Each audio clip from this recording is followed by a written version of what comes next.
Hello again, dinosaur fans. I picked up this set of animal heavenly body figures, and it seems to be made for a theme park in China called Dinosaur Land. I've never been, of course. So it does say in this box that we have a Sinosauropteryx, and it says PVC plastic. Average height might be around 7 centimeters. You can contact chocolate there. It's just I guess that's some sort of. Maybe that's Dinosaur Land, what it looks like. Same there. It's a little Chinese blurb about the thing. I'm going to read some Wikipedia here. Let's get to the other two later, of course. So this Sinosauropteryx prima is the first dinosaur that's not classified as a bird to have evidence of feathers and also colored feathers. So that's quite interesting. It's a very small creature. If you look at this image here, right, just think of a, I guess, walking bird-like lizard, or a lizard covered in feathers. So I guess that's the logo again for Dinosaur Land, and pretty big bag. There's no trading card, which is fine by me, because I think that's a waste of flat cardboard. It's actually quite small.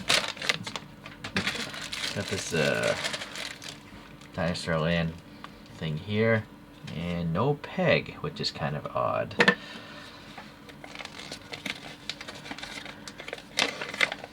So that's a nice rendering, and then some more Chinese text there. I'll try to translate to that, and then I guess that's probably pushing Dinosaur Land. It actually looks pretty.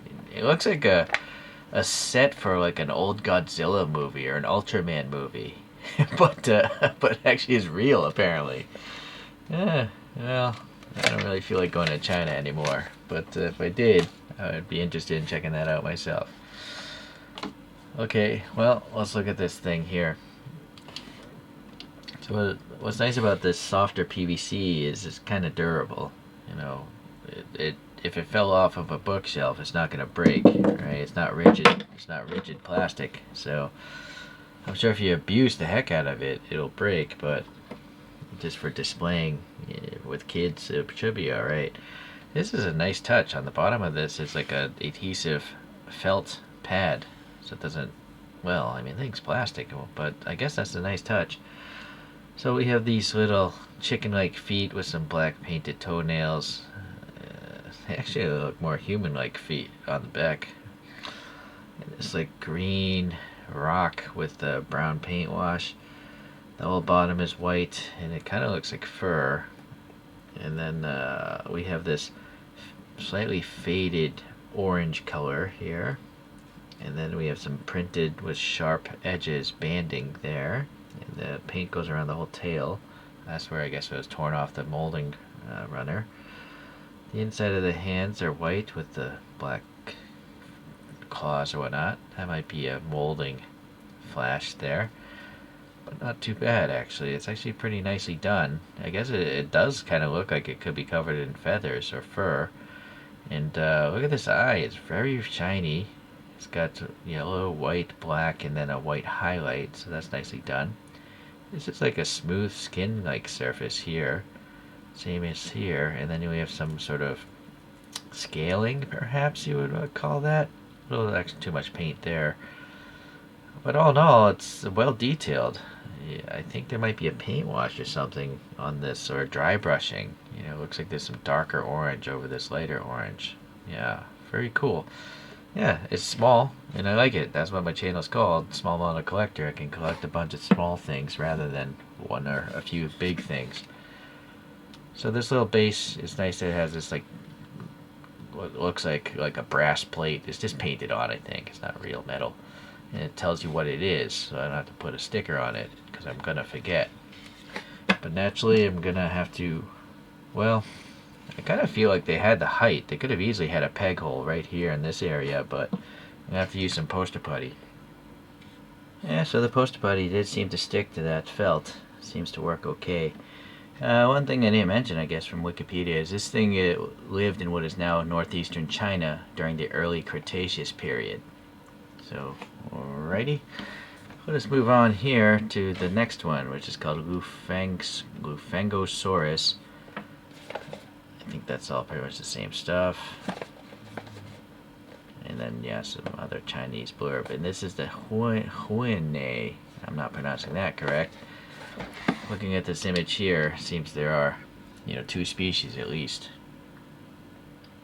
Alright, so this thing, Lufengosaurus, lived in the early Jurassic period in what is now considered southwestern China. It was discovered in the late 30s. And, so, the dinosaur is a sauropod, meaning it's, I guess, like a vegetarian kind of thing. And the smaller one, this 1A thing, is maybe around 6 meters long and somewhere in the 2-ton range. Supposed to be some sort of claws on the hands. Maybe they're used for raking food or something like that. So let's see here. A rendering again, and then a cartoon version, and some sort of blurb in Chinese. It says 1958 and 1939, and again. Alright. Open this up. Oh, get the stand out. Same size stand. Same naming.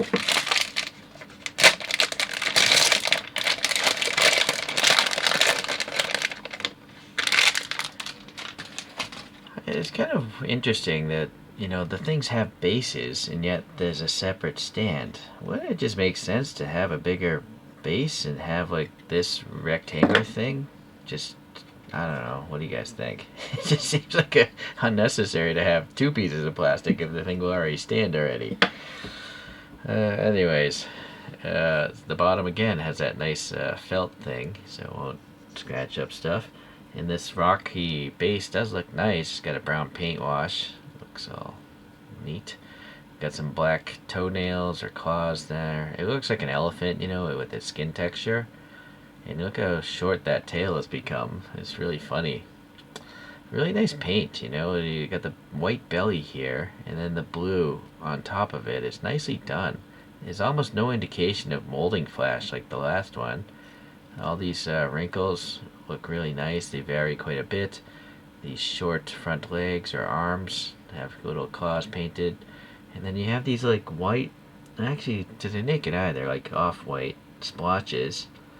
And those probably are tampo prints. The edges are so sharp. I don't think they're like airbrushed on. Yeah, okay. Yeah, nice thick neck here. And then the eye on this one, black, yellow, black with a white dot again for the reflection. And it's very glossy. Very cool. The nostril here's got some depth to it, and just a groove for the jaw there. Maybe that's an ear canal of some sort. It actually looks like it could be a predator, but without seeing the teeth, you don't know. Right?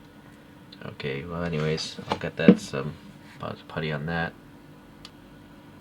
So this last one here, it says Tyrannosaurus. Wikipedia is telling me this roamed around the late Cretaceous period in the Shandong province of China. So all these dinosaurs are from China, which would make sense as to why they're at this dinosaur park in China. Okay, so this is part of the Tyrannosaurid family. It's a theropod. All tyrannosaurs are, meaning they have like 3 claws on their feet and their hands. Let's see what the rendering of this one looks like. Pretty recent discovery, the mid 2010 is what Wikipedia is saying here. Does this say a date? They found a certain amount. I don't know what maybe that's the weight estimate or something.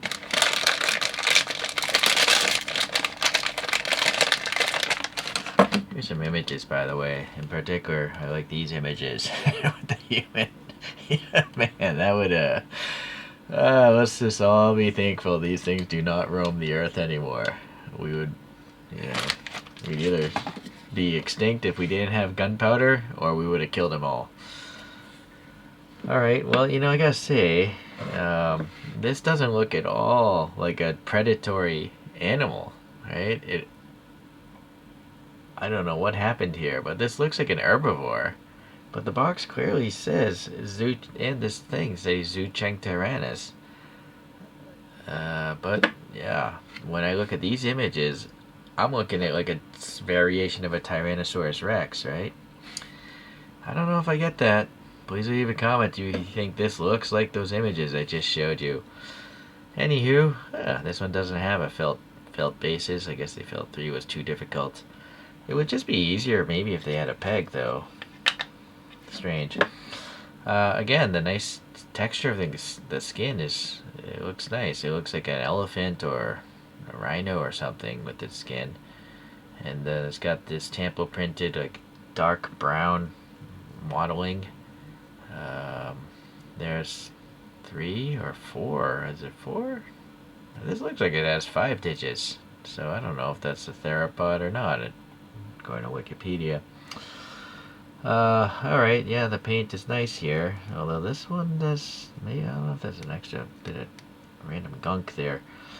And the wrinkling looks nice and all. So the paint wash and stuff. The tiny black beady eye, which I don't associate with a predatory. Well, great white sharks have beady black eyes, don't they? Huh. And little nostrils there. And then it looks like a beak. You know, this doesn't look at all like this. What's on the box? I think I don't know what this is, but what else could it be, right? It's very strange. It just doesn't look like. Again, look at those images. Why does this have a beak? This looks like more like a hadrosaur or some sort of. Well, luckily I took the time to look back at this piece of paper and realize now this is actually called the Shantungosaurus giganteus. And now it all makes sense. So these are images of it, right? So it is a hadrosaur. And here's a size image related to those people there. So Wikipedia says this is the largest hadrosaur found. Estimated 15 to 17 meters in length and maybe 13 to 16 tons. So this is an herbivore, and it was first described in 1973. And yeah, that's all I care to learn about it. So it all makes sense now. I just don't know why that box was just all messed up. Okay, well, anyways. So out of curiosity, that is around 8 centimeters tall, a little over, with the stand, of course. It is probably, well, anyways, with the stand. This one's like 9.5 centimeters. This little bird-like one is like 8.5 centimeters with the stand. So 7 is a little conservative if you take the stand into account, which I probably would, since 2 of the 3 actually have the proper name of it. Alright, well, anyways, the highlight of these things is they're made of a durable material. I suppose a nitpick would be maybe some sort of peg system would be more easy to have them stuck to the stands. And then obviously the glaringly big issue is this thing is totally misnamed on the box and the stand. So I put my own label on there. Okay, well, interesting to always learn about dinosaurs. I guess the most interesting one today was this bird-like one, being the first dinosaur with feathers and color.